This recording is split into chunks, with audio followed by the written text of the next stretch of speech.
Jumpa lagi di Rai Soccer TV. Saya Bung Yes.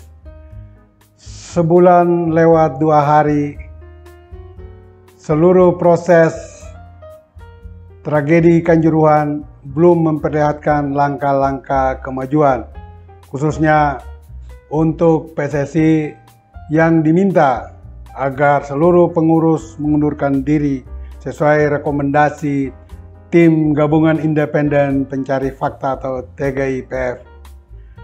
Kita lihat bahwa manuver yang dilakukan oleh PSSI saat ini dengan mencoba mencari titik kelemahan dari rekomendasi TGIPF itu.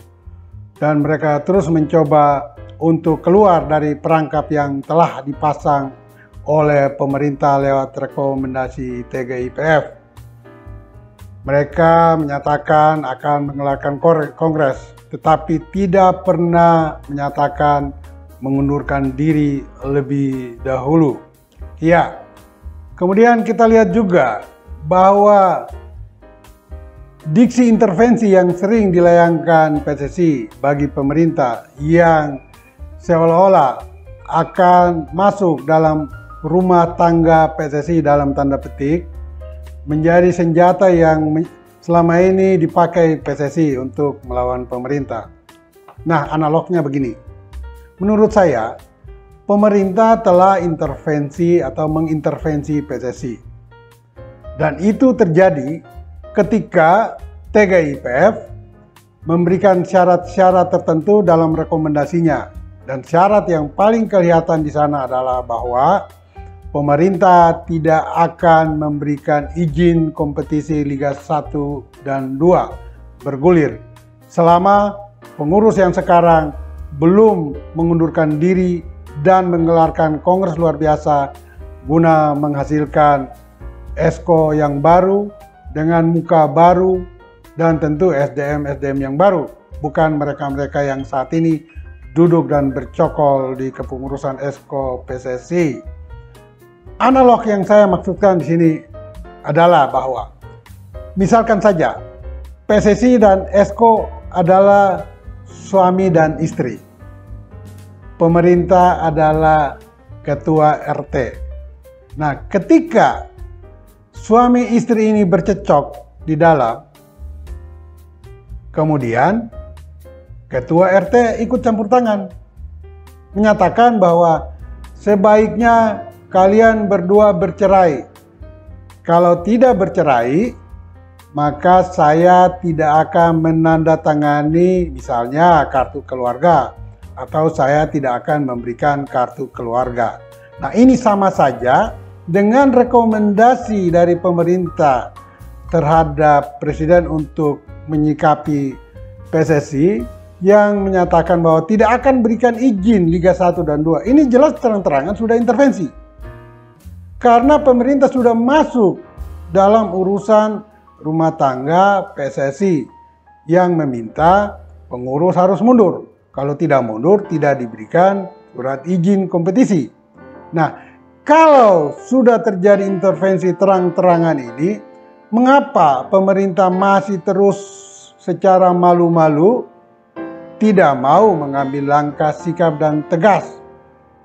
Nah, ini yang sangat disayangkan oleh masyarakat sepak bola sampai saat ini.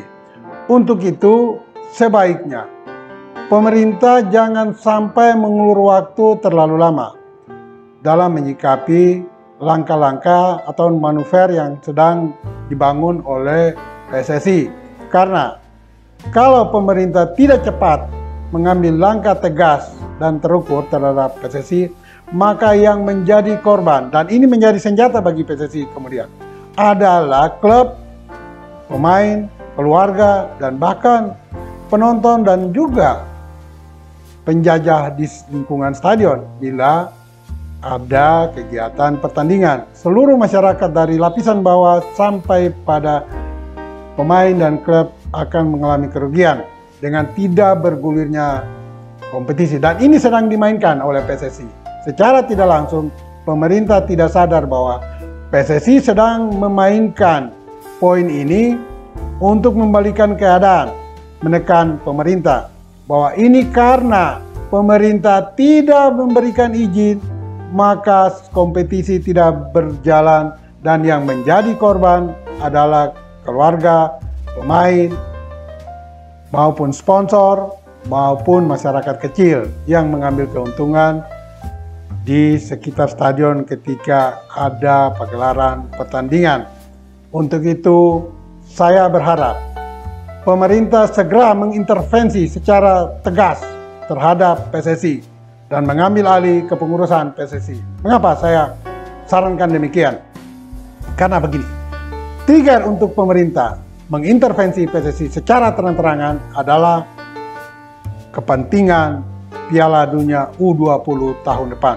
Dan pagelaran Piala Dunia U20 tahun depan ini bukan menjadi milik PSSI, tetapi milik dan kepentingan pemerintah. Atas dasar itulah, maka pemerintah bisa mengintervensi PSSI demi kepentingan Piala Dunia. Dan poin 2, pemerintah tentu tidak ingin untuk bekerja sama dengan pengurus yang sekarang, yang sudah dicap oleh pemerintah sebagai orang-orang yang tidak bermoral. Karena kalau pemerintah masih bekerja sama dengan mereka dalam pagelaran Piala Dunia, ini sama saja pemerintah tidak lebih baik dari pengurus PSSI saat ini. Untuk itu sekali lagi saya sarankan Bapak Presiden Joko Widodo atau Jokowi segera mengambil sikap dan tindakan tegas intervensi PSSI dan laporkan kepada FIFA. Nyatakan bahwa alasan pemerintah Indonesia mengintervensi PSSI dan membentuk pengurus baru karena demi kepentingan Piala Dunia U20 tahun depan, dan pemerintah tidak bisa lagi bekerja sama dengan kepengurusan atau ESCO yang sekarang berada di PSSI. Dengan dua alasan itu, FIFA sangat mungkin akan menerima alasan pemerintah untuk mengintervensi PSSI. Dan kalau itu terjadi, pemerintah telah memangkas poin lamanya kompetisi akan bergulir. Karena kalau memakai pola yang sedang dibangun oleh PSSI, di mana ada dua kongres pertama bulan Januari, kemudian kongres kedua bulan Maret, ini berarti sejak November sampai Maret, itu sekitar 5-6 bulan. Itu pun kalau seluruh proses kongres berjalan dengan baik dan mulus. Tetapi kalau terjadi chaos, bukan tidak mungkin 9 bulan atau 12 bulan ke depan baru kompetisi akan berjalan. Ini tentu merupakan sebuah kerugian besar bagi sepak bola itu sendiri. Tetapi kalau pemerintah segera mengintervensi dan membentuk komite normalisasi untuk menyusun pengurus yang baru, maka pemerintah telah memangkas waktu 6-9 bulan menjadi hanya 2 bulan, dan bulan Januari bisa digelarkan kongres pemilihan yang digagas oleh pemerintah dan diselenggarakan oleh komite normalisasi yang diturunkan oleh FIFA, di mana seluruh personal komite normalisasi adalah bentukan pemerintah, dan mereka itu juga yang akan bertindak sekali lagi sebagai komite pemilihan dan komite banding pemilihan.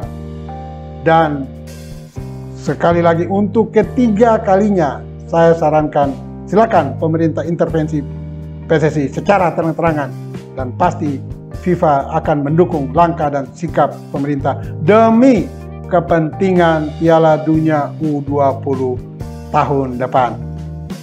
Ikuti terus analisis yang tajam, akurat, dan cepat oleh Bung Yes hanya di Rai Soccer TV. Ingat, bola itu bulat. Kiring terus.